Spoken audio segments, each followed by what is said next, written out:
Hindi church online की इस आराधना सभा में मैं आपका हृदय से स्वागत करता हूं। आपको धन्यवाद देता हूं कि आज परमेश्वर की आराधना करने के लिए हम सब एक साथ जुड़ सके इस हिंदी चर्च ऑनलाइन के माध्यम से। आज का दिन एक विशेष दिन है। आज का दिन विश्व के अधिकांश भागों में फादर्स डे के रूप में मनाया जाता है। तो मैं फादर्स डे की बधाई और शुभकामनाएं आप सब पिताओं को देता हूं जो निरंतर अपने बच्चों के लिए एक अच्छा उदाहरण प्रस्तुत करते हैं, जो अपने बच्चों से प्रेम करते हैं, जो अपने बच्चों को आगे बढ़ाते हैं, जो अपने बच्चों की माता का सम्मान करते हैं। तो हम आज इस आराधना में आगे बढ़ेंगे, परमेश्वर पिता को धन्यवाद देंगे, उसके वचनों पर अपना मन लगाएंगे कि आज परमेश्वर पिता जो हम सबका पिता है, चाहे हम कहीं भी हों, चाहे हम कोई भी हों, हमारा पिता परमेश्वर है, क्योंकि ये सांसें, ये धड़कन, ये जिंदगी उसी ने हमें दी है। तो आइए हम परमेश्वर पिता की आराधना करें, गीतों को गाकर, प्रार्थना के द्वारा उससे बातचीत करें, अपने हृदय की भेंटें उसे चढ़ाएं और उसकी आवाज को सुनें और एक बेहतर जीवन जीने के लिए, उस उद्धारकर्ता के अनुरूप उसके मार्ग पर चलने के लिए, अपने जीवन की तैयारी करने के लिए, उसके वचनों के अनुसार अपने आप को बनाने के लिए आगे बढ़ते हैं हिंदी चर्च ऑनलाइन की इस विशेष आराधना सभा में। पुनः आपका स्वागत है। पिता संपूर्णता का परिचायक, त्याग की मूर्ति और बलिदान का प्रतीक पिता होता है। पिता बिना बहुत कुछ अधूरा होता है, लेकिन पिता ही अधूरे सपनों को पूरा करने की सामर्थ्य रखता है। बच्चों के लिए उनका सहायक होता है पिता। परमेश्वर हमारा स्वर्गीय पिता है। स्वर्गीय पिता का प्रेम, बलिदान, त्याग, समर्पण हम यूहन्ना 3:16 में देख सकते हैं। क्योंकि परमेश्वर ने जगत से ऐसा प्रेम किया कि अपने इकलौते पुत्र प्रभु यीशु मसीह को इस संसार में भेज दिया, ताकि जो कोई उस पर विश्वास करे वह नाश न हो परंतु अनंत जीवन पाए। आप सबों को हैप्पी फादर्स डे, जय मसीह की। हिंदी चर्च ऑनलाइन आराधना में मैं आप सभी का स्वागत करती हूँ। आराधना में जाने से पूर्व हम परमेश्वर की आशीष एवं उपस्थिति मांगेंगे। आइए हम प्रार्थना करें। पिता परमेश्वर, तेरे पास आते हैं, धन्यवाद देते हैं आज की सुंदर सुबह के लिए। धन्यवाद देते हैं हिंदी चर्च ऑनलाइन के लिए, जिसमें एक बार फिर से हम तेरी आराधना और स्तुति करने के लिए उपस्थित हुए हैं। प्रभु जी, तू इस आराधना पर अपना आशीष भरा हाथ रख। जो भी गीत हम गाएं वो तुझे ग्रहण योग्य हो। जब हम तेरे वचनों को सुनते हैं, हम केवल उसे सुने नहीं परंतु उस पे चलने वाले बने। अपने वक्ता महोदय के लिए प्रार्थना विनती करते हैं कि आज वो जो भी वचन हमारे लिए लेके आते हैं प्रभु जी, वो कई गुना फल लाने वाला हो सके और बहुत से लोग उससे आशीषित हो सके। जब हम तेरी मेज में शामिल होते हैं, हम अपने पाप अपराधों की तुझसे क्षमा पा सके। और प्रभु जी, जितने लोग इस आराधना में ऑनलाइन जुड़े हुए हैं, उन सबों के परिवारों को, हर एक जन को तू बहुतायत से आशीषित करना। आज की आराधना हम सब के लिए एक आशीष का कारण ठहरे। हर बात में तेरे बड़े नाम को धन्यवाद देते हैं और ये छोटी सी प्रार्थना विनती प्रभु यीशु मसीह के नाम से मांगते हैं, तो सुन और ग्रहण कर, आमीन।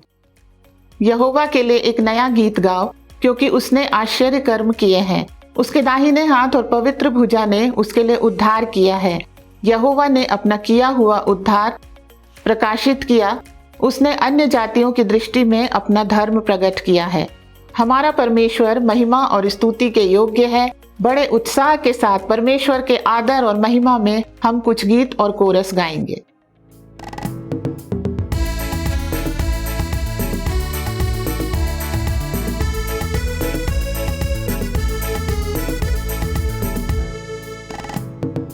परम पिता की हम स्तुति गाएं, वो ही है जो बचाता हमें, सारे पापों को करता क्षमा, सारे रोगों को करता चंगा। परम पिता की हम स्तुति गाएं, वो ही है जो बचाता हमें। धन्यवाद दे उसके आंगनों में, आनंद से आए उसके चरणों में। धन्यवाद दे उसके आंगनों में, आनंद से आए उसके चरणों में। संगीत गाकर आनंद से मुक्ति की चट्टान को जय ललकारे। परम पिता की हम स्तुति गाएं, वो ही हमारा है परम पिता। तरस खाता है सर्व सदा, वो ही हमारा है परम पिता।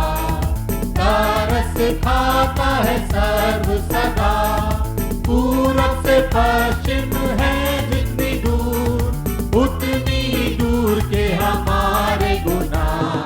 परम पिता की हम स्तुति गाएं, वो ही है जो बचाता हमें। माँ की तरह उसने दी तसल्ली, दुनिया के खतरों में छोड़ा नहीं। माँ की तरह उसने दी तसल्ली, दुनिया के खतरों में छोड़ा नहीं। खालिस दूध कलाम का दिया, और दी हमेशा की जिंदगी। परम पिता की हम स्तुति गाएं, वो ही है जो बचाता हमें।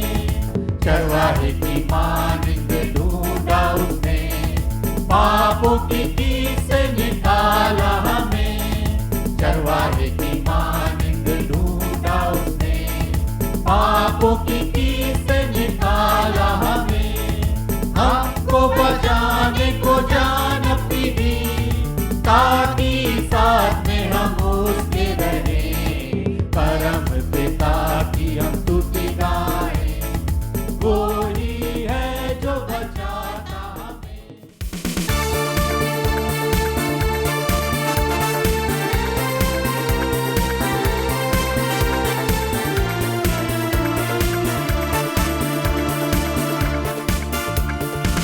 पिता ने जगत से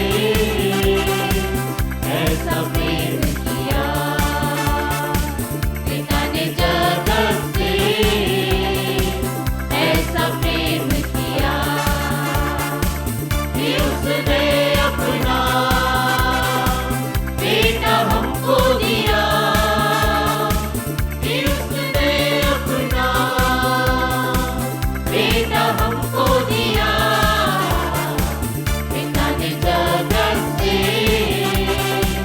ऐसा प्रेम किया, पिता ने जगत से ऐसा प्रेम किया।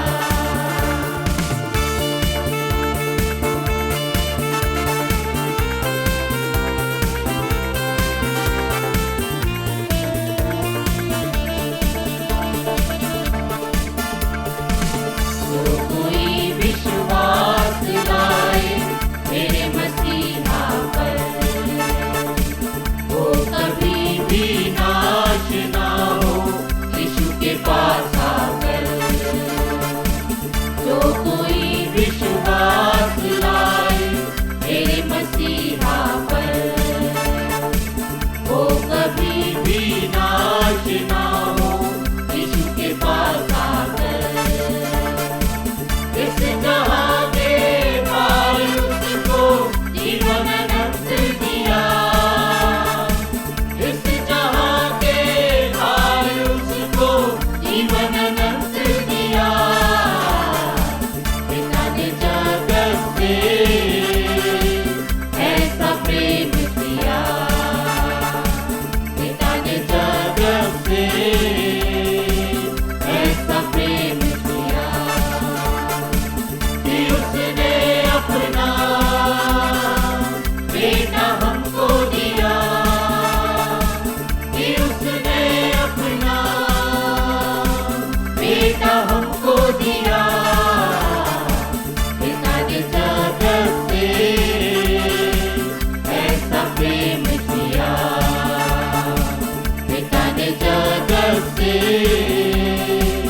ऐसा प्रेम किया।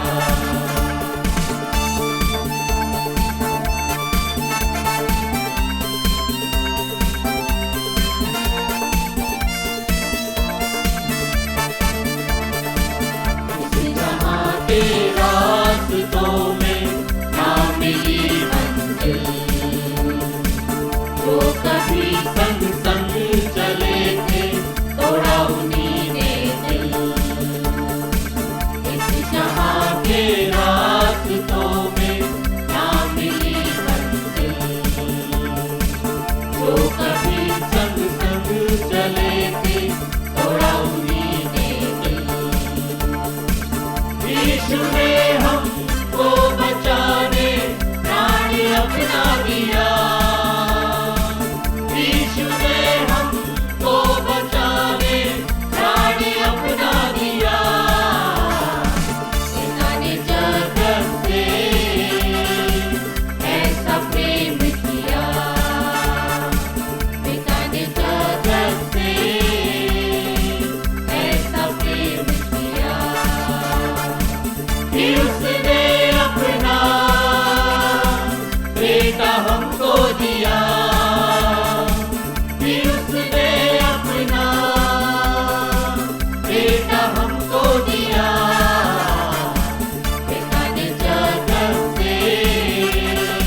आज का दिन एक विशिष्ट दिन होता है क्योंकि संसार के अधिकांश भागों में इसे फादर्स डे के रूप में मनाया जाता है।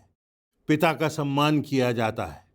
पिता का स्थान, पिता की भूमिका, पिता की छवि बहुत विशिष्ट होती है परिवार में, बच्चों के लिए। और पिता का एक विशेष स्थान होता है बच्चों के हृदय में, उनकी मानसिकता में। पिता की छवि जो बच्चे के हृदय में परमेश्वर की छवि है, उसको भी प्रभावित करती है। इसलिए कुछ समय आज हम अपना ध्यान इस पिता की जिम्मेदारियों की ओर लगाएंगे और वचन के प्रकाश में देखेंगे कि एक पिता का कितना महत्व स्थान होता है, एक पिता की भूमिका कितनी महत्वपूर्ण होती है। इस दिन का प्रारंभ 19 जून 1910 को अमेरिका के वॉशिंगटन प्रदेश में प्रारंभ हुआ था। फादर्स डे का प्रारंभ इसी समय में हुआ था। यूएसए सीनेट की एक गवर्नर थी जिनका नाम सोनोरा डॉड था। उन्होंने इसका प्रारंभ किया था। आश्चर्य की बात यह है कि एक बेटी ने फादर्स डे का प्रारंभ किया। सोनोरा डॉड के पिता के 6 बच्चे थे। माता की मृत्यु हो चुकी थी।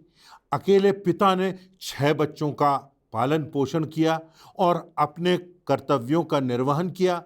सोनोरा डॉड के पिता अमेरिकी आर्मी के सदस्य थे और अमेरिकन आर्मी में रहते हुए उन्होंने 6 बच्चों की परवरिश की, उनकी जिम्मेदारी का निर्वहन किया। सोनोरा डॉड के सम्मान में 1916 में अमेरिका के राष्ट्रपति वुडरो विल्सन वहां पहुंचे और उन्होंने स्पोकेन शहर, जो कि वॉशिंगटन प्रदेश में अमेरिका में है, वहां जाकर फादर्स डे का अनुमोदन किया था। किंतु उसके बाद कुछ और एक गैप आ गया, कुछ कमी आ गई। फिर 1972 में 1972 में अमेरिका के प्रेसिडेंट रिचर्ड निक्सन ने एक विशेष आदेश जारी किया जिसमें उन्होंने फादर्स डे के संबंध में इसको मनाने के लिए उस आदेश पर हस्ताक्षर किए थे। तब से लगातार इसे फादर्स डे के रूप में मनाया जाता है। इसमें पिता को सम्मान देने की बात होती है, पिता को धन्यवाद देने की बात होती है।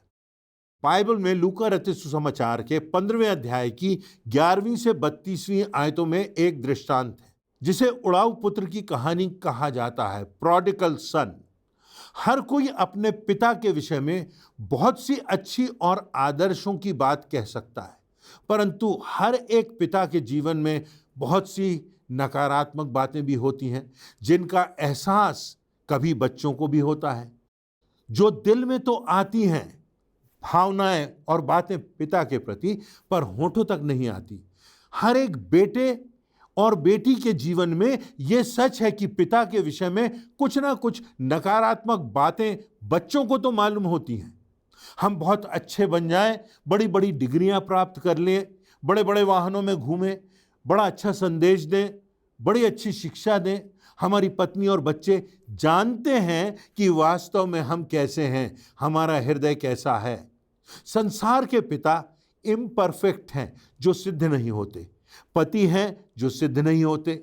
हम कमज़ोर होते हैं, इंसान होते हैं, जीवन में संघर्षों से गुजरते हैं। सांसारिकता हम पर हावी होती है और हम भावनाओं के आधार पर जीने लगते हैं। हम गलतियां करते हैं और कितनी बार जीवन में असफल भी हो जाते हैं। आज फादर्स डे पर जिस बात की चर्चा मैं करना चाहता हूँ, अपना और आपका ध्यान लगाना चाहता हूँ, वो ये कि जो सिद्ध है वो हमारा स्वर्गीय पिता है और स्वर्गीय पिता चाहता है कि हम उसके समान बने, उसकी समानता में बढ़ें। हम उस स्वर्गीय पिता के समान अपनी जिंदगी को, अपने व्यवहार को बनाएं। वो पिता जिसने हमको बनाया, जिसने हमारी जिंदगी की योजना बनाई, जिसने हमको माता के गर्भ में अद्भुत रीति से रचा। भजन संहिता का लिखने वाला कहता है कि मैं भयानक और अद्भुत रीति से माँ के गर्भ में रचा गया हूँ।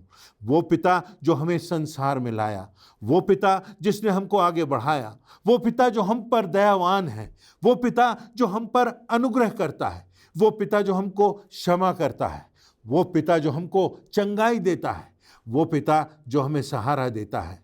लूका के 15वें अध्याय में जो दृष्टांत है उसे उड़ाऊ पुत्र का दृष्टांत तो कहते हैं, नए नियम के एक प्रमुख टीकाकार विलियम बार्कले हैं। वे लिखते हैं कि इसे उड़ाऊ पुत्र का दृष्टांत नहीं, किंतु इसे प्रेम करने वाले पिता का दृष्टांत कहा जाना चाहिए। इस दृष्टांत में बेटे का वर्णन तो बहुत है, परंतु इस दृष्टांत का, इस कथा का जो नायक है, जो हीरो है, वो पिता है।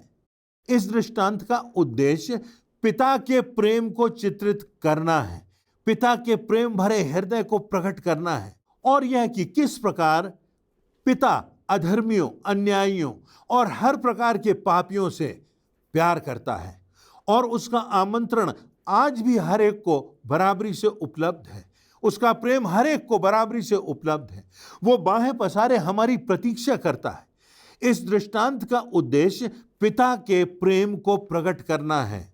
यदि आप 15वें अध्याय की पहली आयत में जाएंगे तो आप देखेंगे कि प्रभु यीशु मसीह यह दृष्टांत किसको सुना रहे। प्रभु यीशु मसीह यह दृष्टांत शास्त्रियों और फरीसियों को बता रहा है, और इस दृष्टांत में प्रभु यीशु मसीह रेखांकित करना चाहता है कि वह दोषियों को बचाने और खोए हुओं को ढूंढने और उनका उद्धार करने आया है। आज के संदर्भ में देखें तो प्रभु यीशु मसीह का यह दृष्टांत इस बात का संदेश देता है कि हमें कैसे पिता होना चाहिए, किस प्रकार से हमारा चरित्र होना चाहिए, किस प्रकार से एक पिता की जिम्मेदारियों का निर्वहन हमें करना चाहिए, कैसे एक सिद्ध पिता का हृदय हम में होना चाहिए। परमेश्वर की समानता में उसकी ओर आगे बढ़ने के लिए हम में कौन कौन सी बातें होना चाहिए। तो आज मैं 3 बातों पर वचन के आधार पर आपसे चर्चा करूंगा, जो हम उस आत्मिक पिता में देखते हैं, परमेश्वर पिता में देखते हैं, और वो बातें जो हम में होना चाहिए। पहली बात, इस दृष्टांत में वह एक उदार पिता था। He was a generous father. एक तरफ एक बेटा है जो कृतज्ञ है, अनग्रेटफुल है, जो संवेदनहीन है, जिसको अपने पिता की चिंता नहीं, जिसको पिता का सहारा बनने की कोई इच्छा नहीं, जिसके दिल में पिता के प्रति कोई सोच नहीं, जो स्वार्थी है, जो अपरिपक्व है, जिसकी मांग पिता से वास्तव में अनुचित है। एक बेटा अपनी जायदाद को महत्व देता है, अपने पिता की मृत्यु के पहले उसकी अपेक्षा रखता है। उन दिनों में नियमों को यदि हम देखें तो बड़े बेटे को 2/3 संपत्ति मिलती थी और छोटे बेटे को 1/3 संपत्ति ही मिलती थी। छोटा बेटा पिता की 33% संपत्ति मांग रहा है। सामान्यतः तब संपत्ति की बात आती थी जब पिता की मृत्यु हो जाती।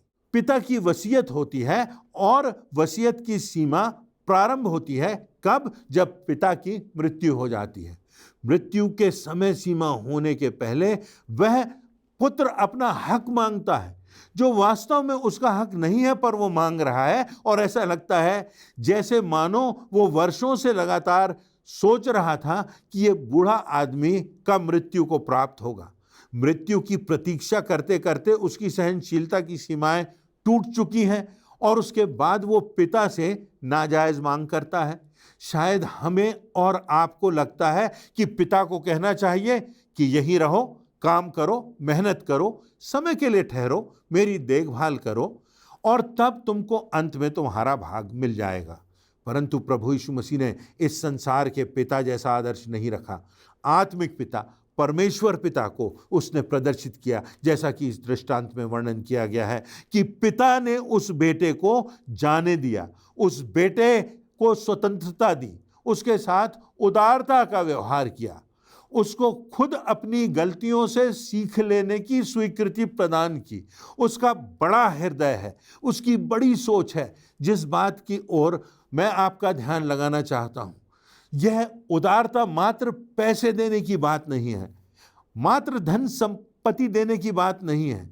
जब बच्चों के प्रति उदारता की बात आती है तो उदारता में समय देने की बात है, उदारता में अनुग्रह करने की बात है, उदारता में क्षमा करने की बात है, उदारता में पीड़ाओं को बांटने की बात है, उदारता में बच्चों के लिए निरंतर प्रार्थना करने की बात है, उदारता में बच्चों के व्यूज को, उनके सोच को गहराई से समझने की बात है, उदारता में बच्चों के नकारात्मक व्यवहार के बावजूद सकारात्मक बने रहने की बात है। उस उदारता में अपने हित से बढ़कर बच्चों के हित पर ध्यान देने की बात है। जब परमेश्वर ने मनुष्य को बनाया तो उसने सब कुछ बहुत उदारता से दिया, खाने के लिए, पहनने के लिए, सिर छिपाने के लिए, मनोरंजन के लिए, स्वतंत्रता के साथ, आशीषों के साथ उसने मनुष्य को रहने दिया। परमेश्वर की उदारता केवल इस बात तक सीमित नहीं रह गई कि संसार में हमको क्या मिल जाए, इस संसार में हमारा पेट भर जाए, इस संसार में हम उपलब्धियों को प्राप्त कर सकें, इस संसार में हमारा घर बन जाए, इस संसार में हमारे पास संपत्ति हो जाए। परंतु परमेश्वर की उदारता की जो चरम सीमा है वो उस क्रूस पर दिखाई देती है कि उसने हमसे इतना प्रेम किया कि उसने अपने बेटे को मेरे और आपकी खातिर बलिदान होने के लिए भेज दिया। दूसरा कुरिन्थियों उसके 8वें अध्याय की 9वीं आयत में लिखा हुआ है कि तुम्हारे प्रभु यीशु मसीह का अनुग्रह जानते हो कि वह धनी होकर भी तुम्हारे लिए कंगाल हो गया ताकि उसके कंगाल हो जाने से तुम धनी हो जाओ। क्या हम में वो उदारता का हृदय है? क्या हम में वो पिता का हृदय है कि हम अपने बच्चों के प्रति अनुग्रहकारी बने रहते हैं? यह प्रश्न आज हर एक पिता को अपने आप से पूछना है। दूसरी बात, ये पिता धैर्य रखने वाला पिता था, बहुत धीरज रखने वाला पिता था। उसने दबाव नहीं डाला, परंतु उसने बेटे को जाने दिया, उसको स्वतंत्रता दी, उसकी इच्छा पूरी होने दी। जब हम इस दृष्टांत में आगे बढ़ते हैं तो हम देखते हैं कि जब बेटा लौटता है तब वह पिता अपने दासों को जेवनार के लिए आज्ञा देता है। प्रभु यीशु मसीह के पिता के विषय में लिखा है, दूसरा पत्रस उसका 3रा अध्याय 9वीं से 11वीं आयतों में, प्रभु अपनी प्रतिज्ञा के विषय में देर नहीं करता जैसी देर कुछ लोग समझते हैं, पर तुम्हारे विषय में धीरज धरता है और नहीं चाहता कि कोई नष्ट हो, वरन यह कि सबको मन फिराव का अवसर मिले। पृथ्वी और उस पर के काम जल जाएंगे, जबकि ये सब वस्तुएं इसी रीति से पिघलने वाली हैं। तो तुम्हें पवित्र चाल चलन और भक्ति में कैसा मनुष्य होना चाहिए? प्रभु यीशु मसीह धीरज धरने वाला है। बच्चों के साथ उतावले हो जाना आसान है, पर धीरज धरना कठिन हो जाता है। जिनके जवान बेटे और बेटियां हैं वे कई बार उतावले हो जाते हैं, बहुत जल्दी आक्रोश में आ जाते हैं। पर बच्चे भिन्न होते हैं, उनमें और हम में एक पीढ़ी का, एक जनरेशन का गैप होता है। जिस वातावरण में हम बढ़े हैं उससे बेहतर वातावरण में संभवतः हमारे बच्चे बढ़ते हैं, और तब हम सोचते हैं कि उनका सोच, उनका सम्मान करने का तरीका, उनका रवैया, उनका व्यवहार हमारे प्रति वैसा ही होना चाहिए जैसा हमारे माता पिता के प्रति हमारा व्यवहार था। पर जिस वातावरण में हम पले बढ़े उसमें और आज के वातावरण में बहुत फर्क होता है। उनके सोच में फर्क होता है, उनके तौर तरीकों में फर्क होता है। हो सकता है उनके उद्देश्य और आपके मन में उनके लिए जो उद्देश्य हो वो भिन्न हो, कार्य करने का तरीका फर्क हो, उनका लॉजिक, उनकी रीजनिंग, उनके मापदंड, उनकी परिभाषाएं, सब में अंतर होता है। और आवश्यक होता है कि बच्चों के साथ हम धैर्य से चलें, और धैर्य से जब हम चलते हैं तो कल का दिन आज जैसा नहीं होता। जब हम प्रार्थनाओं के साथ चलते हैं तो कल का दिन आज से बेहतर होता है। और बात यह है कि क्या हमें उद्धार की निश्चितता है? क्या पिता के घर जाने की हमारी पूरी तैयारी है? आज भी वो धीरज से हमारे लिए ठहरा हुआ है कि हम वापस लौट आए हैं यदि हम भटक गए हों तो। परमेश्वर की धैर्य की तुलना की गई है किसी बहुत बड़े बांध से। परमेश्वर का क्रोध उस धैर्य के समान रुका हुआ है जैसे कि बांध की सीमाओं में पानी रुका रहता है। पर जिस दिन ये बांध फट जाता है उस दिन पानी कहाँ से कहाँ चला जाता है। मैं कहाँ होऊंगा, आप कहाँ होंगे? हमारा धैर्य क्या परमेश्वर की समानता में है? क्या परमेश्वर के समान हम अधिक से अधिक धैर्यवान होते जाते हैं? हमारे धैर्य की तुलना किससे की गई है? उबलते हुए पानी से या किसी शांत बांध से? परमेश्वर धैर्य रखने वाला है और इसलिए हमें धैर्य से चलना है, प्रार्थना करते रहना है, बच्चों को अवसर देना है, उनकी बातों को समझना है, उनका सही मार्गदर्शन अपने जीवन के उदाहरण से करते जाना है। और जब हम ऐसा करते हैं तो परमेश्वर की सामर्थ हमारे साथ होती है और परमेश्वर की दृष्टि में हम धन्य होते हैं। तीसरी बात, यदि इस दृष्टांत में पिता पर देखें तो वो क्षमा करने वाला पिता था। जब बेटा सब कुछ लुटाकर पिता के पास लौटता है तो पिता दौड़कर उसको गले लगा लेता है। बेटा अपने हृदय को प्रदर्शित करता है, कहता है मैं इस योग्य नहीं रहा कि तेरा बेटा कहलाऊं, किसी गुलाम की नाई, किसी नौकर की नाई मुझे रख ले। पर वो नहीं कहता कि तू क्या लेकर आया, क्या खोकर आया। उसने उसकी कहानी नहीं सुनी, उसने यह नहीं कहा देखो मैंने तुम्हें पहले भी चेतावनी दी थी, उसने यह नहीं कहा कि देखो मैंने तुमसे पहले ही तुम्हें समझा दिया था, तुमसे यह बात कह दी थी, परंतु वह उसको आगे बढ़कर गले लगा लेता है और लिखा हुआ है कि उसे बहुत चूमने लगता है। उसने अपने दासों से कहा उसके लिए अच्छा वस्त्र पहनाओ, उसके हाथ में अंगूठी पहनाओ, अंगूठी जो अधिकार का प्रतीक है। तूने तो सब खो दिया था पर तू सब कुछ पा लेगा, तेरा वही अधिकार है, तेरी वही प्रतिष्ठा हो गई है। इसके पांव में जूतियां पहनाओ। उन दिनों में जो नंगे पांव चलते थे उनके विषय में दो बातें हो सकती थीं। एक, वे जो जूतियां व चप्पल पहनकर नहीं चलते थे कि या तो वे अनाथ थे और या तो वे बहुत ही अधिक गरीब थे। पिता कहता है उसको अंगूठी पहनाओ, अधिकार दो, उसको जूतियां पहनाओ, अब वो गुलाम नहीं रहा, वो अधिकारी हो गया, वो फिर से वापस हो गया। उसके पैर में जूतियां पहनाओ क्योंकि वो अनाथ नहीं है, मैं उसका पिता हूं, जेवनार की तैयारी करो। फिर लूका रचित सुसमाचार के 15वें अध्याय की 24वीं आयत में लिखा है कि मेरा पुत्र मर गया था, अब जी गया है, खो गया था, अब मिल गया है। जो सच्ची क्षमा होती है वो पीड़ादायक होती है। यदि आप किसी को क्षमा करें तो ये बात कठिन होती है, आसान नहीं होती, सहज और बड़ी आनंद से भरी बात नहीं होती। ये क्षमा की बात जो होती है वो पीड़ा भरी बात होती है। यदि उस क्षमा में पीड़ा नहीं तो वास्तविकता से वह संपूर्णता से क्षमा की बात नहीं। व्यक्ति को जो सच्चाई से क्षमा करता है वो उस पीड़ा से गुजरता है। मैं ये नहीं कह रहा हूं कि मैं सब कुछ भूल जाऊंगा, मैंने तुम्हें क्षमा कर दिया, आ मेरे गले लग जा, तूने जो कुछ मेरे साथ किया मैं सब भूल जाता हूं, मेरे गले लग जा, मैंने तो तुझको संपूर्णता से क्षमा कर दिया। नहीं, पर जो कुछ तूने मेरे साथ किया उसका मूल्य चुकाए बिना मैं तुझे फिर से स्वीकार करता हूं। बेटे ने अपने पिता को बहुत पीड़ा दी थी, उसको जो कुछ मिला था उसने सब कुछ उड़ा दिया था, सब कुछ बर्बाद कर दिया था। न सिर्फ अपने माता पिता का धन बर्बाद कर दिया था, उसने अपने परिवार की मान मर्यादा, मान संपन्न और अपने चरित्र को भी बर्बाद कर दिया था। उसने अपने जीवन के बहुमूल्य समय को बर्बाद कर दिया था।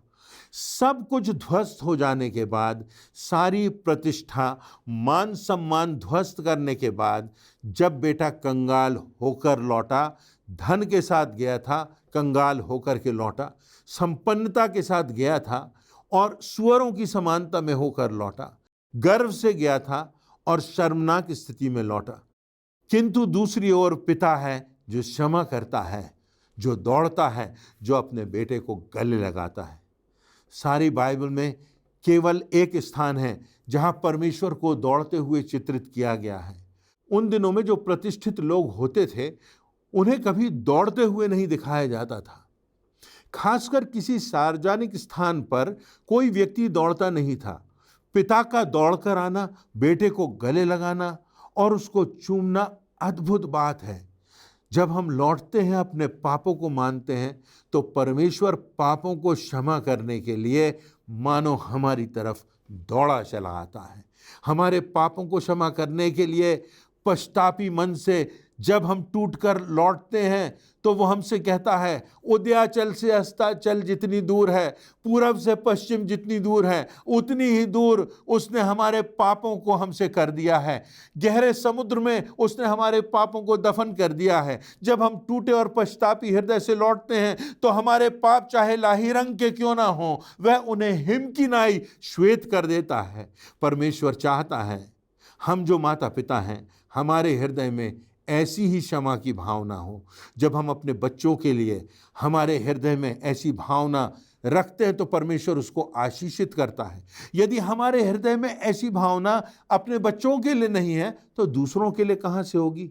किसी ने कहा है, उड़ाऊ पुत्र को स्वीकार करने से बड़ी बात उसको इस प्रकार से तैयार करें कि वो सीमाओं के पार जाए ही नहीं। घर की चौखट और उस सीमा जिसको परमेश्वर ने निर्धारित कर दिया है, जिसको परमेश्वर ने रेखांकित कर दिया है, जिन सीमाओं को परमेश्वर ने बना दिया है, उससे बाहर बच्चे जाए ही ना, तब तो हम सफल और आदर्श माता पिता हो सकते हैं। उड़ाऊ पुत्र को स्वीकार करने से बड़ी बात यह हमारे लिए होगी। आइए हम अपने जीवनों में परमेश्वर की निकटता में रहें और ऐसा ही व्यवहार दूसरों के साथ करें, ना सिर्फ अपने बच्चों के साथ पर आसपास के लोगों के और उन लोगों के साथ जो आज भी खोए हुए हैं और जो आज भी परमेश्वर से दूर हैं। और यह बात भी याद रखें कि यदि आज हम खोए हुए हैं, आज हम भटक गए हैं, आज हम परमेश्वर से दूर चले गए हैं, आज हमने उस सर्व सामर्थी परमेश्वर को जिसने हमें जिंदगी दी, उस प्रभु यीशु मसीह को जिसने हमें मार्ग दिखाया, जिसने अपना बलिदान हमारे लिए कर दिया, उसको हमने ठुकरा दिया है, तो आज भी परमेश्वर हमें स्वीकार करने के लिए अपनी बाहें पसारे ठहरा हुआ है। प्रभु यीशु मसीह के रक्त का छिड़काव आज भी हमारे लिए उपलब्ध है। यदि हम लौटते हैं तो पिता आज भी अपनी बाहें पसारे हमको अपने आगोश में लेने के लिए ठहरा हुआ है। तो आइए इन बातों से हम एक दृष्टि अपने जीवन पर डालें, अपने हृदय को देखें और उदार बने अपने बच्चों के प्रति, लोगों के प्रति, दूसरों के प्रति, क्योंकि हमारा परमेश्वर पिता हमारे प्रति उदार है, हमारे पापों को क्षमा करता है। वो धैर्य रखने वाला पिता है। हम में भी वो धैर्य की भावना हो कि हम धीरज से प्रार्थना करते रहें और हम दूसरों को क्षमा कर सकें, क्योंकि जब हम दूसरों को क्षमा करेंगे हमारा पिता भी हमको क्षमा करेगा। वो पिता हमको क्षमा करने वाला पिता है। परमेश्वर पिता का धन्यवाद हो कि आज उसने यह अवसर दिया कि हम अपने परमेश्वर पिता की आवाज़ को सुन सके, उसके वचनों पर ध्यान दे सके। परमेश्वर इन वचनों से आप सबों को, आपके परिवार को, आपके जीवन को आशीषित करे, ऐसी मेरी प्रार्थना है। वचन की प्रभावशाली व्याख्या के लिए प्रभु के सेवक को धन्यवाद। अब समय होगा कि हम परमेश्वर के निमंत्रण को स्वीकार करते हुए प्रभु भोज में शामिल होंगे। आइए हम अपने मनों को तैयार करें, जांचें, परखें, प्रभु यीशु के बलिदान को स्मरण करते हुए इस गीत को गाएंगे।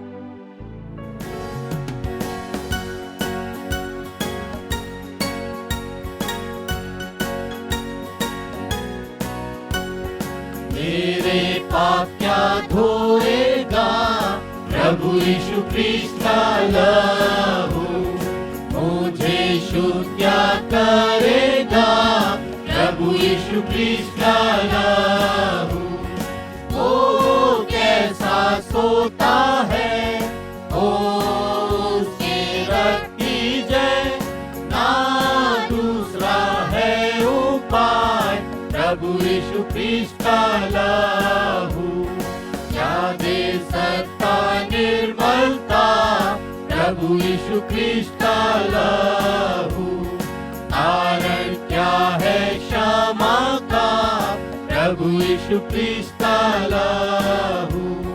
ओ कैसा सोता है, ओ उसके रक्त की जय, ना दूसरा है उपाय प्रभु यीशु ख्रीस्त का लहू। यही मेरी पूरी आस प्रभु यीशु ख्रीस्त का लहू। यही धर्म है मेरे यीशु ख्रिस्त का लहू, वो कैसा सोता है, ओ उसके रक्त की जय, ना दूसरा है उपाय, प्रभु यीशु ख्रिस्त का लहू। परमेश्वर की मेज़ तैयार है। इसके पहले कि हम इसमें सम्मिलित हों, हमें यीशु मसीह के क्रूस के दुखों को हृदय की गहराई से समझना नितांत आवश्यक है। फसह का पर्व इस्राएलियों में भी मनाया जाता था, लेकिन धीरे धीरे जब वो परंपरा बन गया तो उसकी महत्ता समाप्त होती चली गई। हमारे लिए भी प्रभु भोज एक परंपरा नहीं होना चाहिए, परंतु हम यीशु मसीह के दुखों को समझ सकें और हम ये जान सकें कि उसने हमारे पापों के लिए अपना बलिदान दिया है और जो कष्ट उसने उठाया है वो व्यर्थ ना जाने पाए। यीशु मसीह खास बातों को मुझको और आपको समझाना चाहता है कि हम इसे स्मरण करें, हम उसकी यादगार में, दुखों की यादगार में इसको रोटी को खाएं और दाख रस को पिएं। यीशु ने जिस रात वह पकड़वाया गया, रोटी ली और धन्यवाद करके तोड़ी और अपने शिष्यों को देकर कहा, लो खाओ, यह मेरी देह है जो तुम्हारे लिए तोड़ी जाती है। इसी प्रकार उसने खाने के पीछे कटोरा भी लिया और धन्यवाद करके कहा, ये कटोरा मेरे उस लहू में जो तुम्हारे लिए बहाया जाता है नई वाचा है। जब जब तुम इसे पियो मेरे स्मरण के लिए यही किया करो। आइए हम प्रार्थना करें। सामर्थी दयालु परमेश्वर, हम आपका धन्यवाद, महिमा, बड़ाई करते हैं प्रभु। जो दंड हमको मिलना था वो आपने उठा लिया। हम आपके बलिदानों को स्मरण करते हैं। हम परमेश्वर उन्हें गहराई से समझते हैं और ये जानते हैं कि ये क्रूस का बलिदान हमारे ही पापों के लिए है। हम परमेश्वर आपके शारीरिक दुख, मानसिक दुख को समझते हुए प्रभु इस मेज में सम्मिलित होते हैं ताकि परमेश्वर हम पापों से बच सकें और आपके संगति निकटता में बढ़ते जाएं। प्रार्थना यीशु नासरी के नाम से मांगते हैं, आमीन। परमेश्वर की मेज तैयार है। आप सब जितनों ने प्रभु यीशु मसीह के नाम का बपतिस्मा लिया है, आप इसमें सम्मिलित हो सकते और परमेश्वर की आशीषों में शामिल हो सकते हैं।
तो आइए हम सब अपने स्थानों पर खड़े हो जाएं। हम अंतिम प्रार्थना में जाएंगे। प्रार्थना के बाद प्रार्थना के रूप में हम कोरस गा लेंगे और उसके पश्चात परमेश्वर की आशीष को ग्रहण करके आज की आराधना समाप्त करेंगे। आइए हम सब आज की आराधना के लिए परमेश्वर को धन्यवाद देंगे और प्रार्थना करेंगे। पिता परमेश्वर, धन्यवाद के साथ एक बार फिर से आपके पास आते हैं। सारी आराधना के लिए हम आपको धन्यवाद देते हैं पूरी आराधना पर आपकी आशीष बनी रही प्रभु जी, इसके लिए धन्यवाद देते हैं। धन्यवाद देते हैं उस वचन के लिए जो आज हम सब के लिए प्रभु जी आशीष का कारण ठहरा है। धन्यवाद देते हैं हम अपने वक्ता के लिए प्रभु जी, आपका अनुग्रह और आशीष उन पर निरंतर बनी रहे। धन्यवाद देते हैं पिता परमेश्वर उन सब लोगों के लिए जिन्होंने अपने कमी और घटी में से जो भी कुछ छोटे से छोटा प्रभु जी आपके सामने अर्पित किया है उसको आशीषित करें, और पिता परमेश्वर हर एक जन आपकी आशीषों का कारण प्रभु जी बनने पाए। सारी आराधना के लिए हम एक बार फिर से धन्यवाद देते हैं। आने वाले सप्ताह को हम आपके हाथों में सौंपते हैं प्रभु जी। ये सप्ताह हम सब के लिए पिता परमेश्वर बहुत ही आशीष का कारण ठहरे। इस दिन को आपके हाथों में सौंपते हैं। सारी चीजों पर आपका नियंत्रण चाहते हैं, और विशेष रूप से हम अपने जीवनों को आपके हाथों में सौंपते हैं कि आपका नियंत्रण हमारे जीवनों पर निरंतर और निरंतर बना रहे, क्योंकि हम अपनी इस विनती को आपके ही प्रिय पुत्र प्रभु यीशु मसीह के नाम से मांग लेते हैं। आमीन। पवित्र आत्मा, पवित्र आत्मा, मुझ ले चल मसीह के चरणों में। पवित्र आत्मा, पवित्र आत्मा, पवित्र आत्मा, मुझ ले चल मसीह के चरणों में। पवित्र आत्मा, सिर्फ तेरे लिए यीशु, तेरे लिए, सिर्फ तेरे लिए यीशु, तेरे लिए, सिर्फ तेरे लिए यीशु, तेरे लिए मैं हाथ उठाता हूँ। पवित्र आत्मा, पवित्र आत्मा, मुझ ले चल मसीह के चरणों में। पवित्र आत्मा।